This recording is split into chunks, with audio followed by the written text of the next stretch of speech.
Hey, Glue, have you seen this horrible character design for the new She-Ra? Oh, gee, Neckbeard, I don't see anything wrong with it. She looks okay to me. Okay, she's disgusting. Look at how flat her chest is. That's not what She-Ra's supposed to look like. She-Ra's supposed to have big, giant, sexy, barely concealed breasts. These SJWs are ruining my childhood. Oh, don't you think that new design might be better for a little kid's show? God, Glue, you are such a snowflake. You and all these feminists have an agenda of creating gender chaos and emasculating all men so that we become second-class citizens. Relax, Neckbeard, it's not that big a deal. I really don't care about the way She-Ra's redesigned. It's a huge deal when beta cucks like you want to take away my freedom of speech by robbing the world of She-Ra's heavy, glistening, pendulous, sweaty. Uh-oh, looks like Glue here just signed himself up for a 45-minute long debate about cartoon boobies that he didn't even want to talk about to begin with. What went wrong? It turns out that Glue fell into the rhetorical trap of a bad faith argument. What is bad faith, you ask? Well, according to Wikipedia, it means all kinds of bullshit. But in this film, we'll be focusing on the use of bad faith arguments in debates with angry trolls who can't fathom the notion that somebody might disagree with them. When a person argues in good faith, they have a basic level of respect for the person they are speaking with. Good faith arguments are intended to seek truth and better understanding of the topic with due consideration given to both sides of the debate. Let's see what a good faith argument looks like. If you ask me, the best Ninja Turtle is Raphael. Really? Why do you think that? I guess because my favorite color is red. I can see the appeal of Raphael's red bandanas, Marks-chan, but when selecting my favorite Ninja Turtle, I prefer to reflect upon the deeper aspects of the turtle's character. I find Raphael's brash personality to be distasteful and overly aggressive. Michelangelo, on the other hand, is a kind-hearted and agreeable fellow, and he also has those awesome nunchucks. We can stop here. Did you notice anything different about this argument? To begin with, Kropotkin did not immediately launch into an attack of Marks-chan's opinion, even though he disagreed. He began by asking for clarification. Why did Marks-chan prefer Raphael? When following up with his own opinion, Kropotkin addressed Marks-chan's evidence and provided evidence of his own. This was a respectful, good faith argument. Through this kind of discussion, Kropotkin and Marks-chan are likely to discover aspects of the Teenage Mutant Ninja Turtles that they hadn't considered before, which will lead to a deeper engagement with the subject of the debate.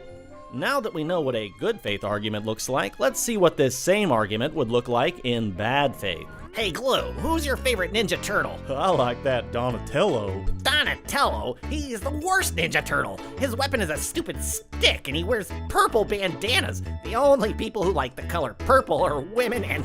Okay, I think we've heard enough. Neckbeard has clearly launched a bad faith argument. As soon as he heard an idea that he disagreed with, he began attacking it aggressively. He displayed no interest in why Glue liked Donatello and gave his opinion no credit whatsoever. It is clear that Neckbeard is more interested in winning this argument than in seeking any kind of truth. He came to the discussion with a fixed attitude and will not be satisfied until Glue either cedes to his opinion or gives up in frustration.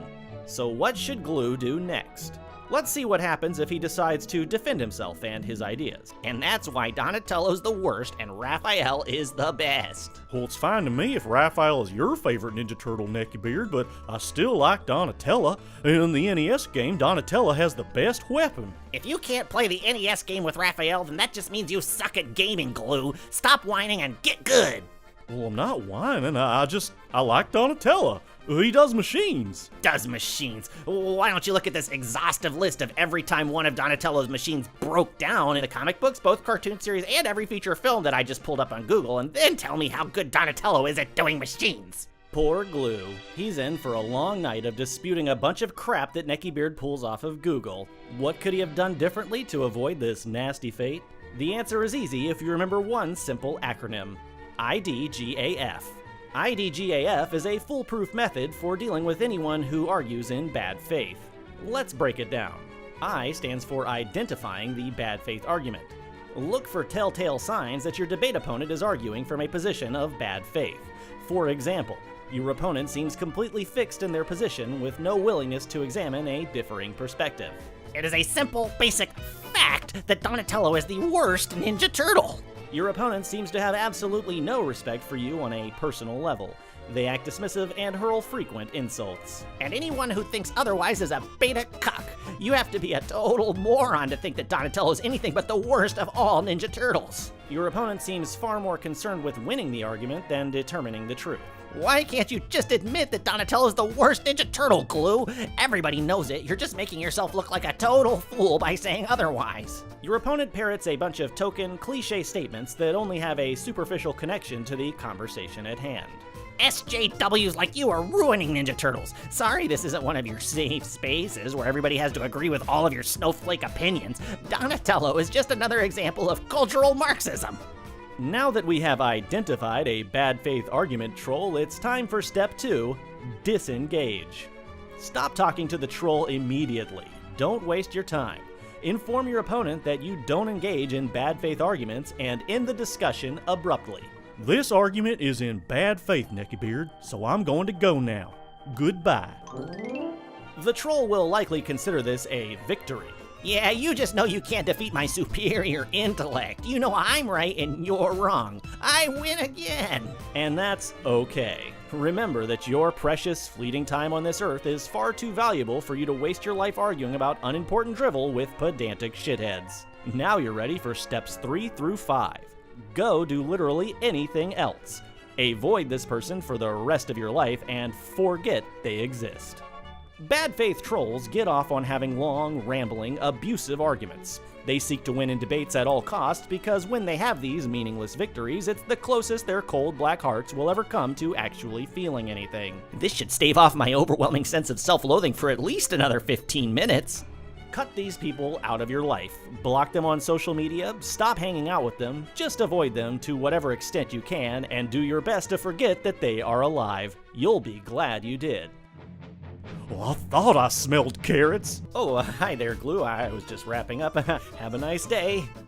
Wait, Professor Carrot, come back! I have a deep hunger for knowledge right now. I really want to chew on this topic some more. Let me nibble you!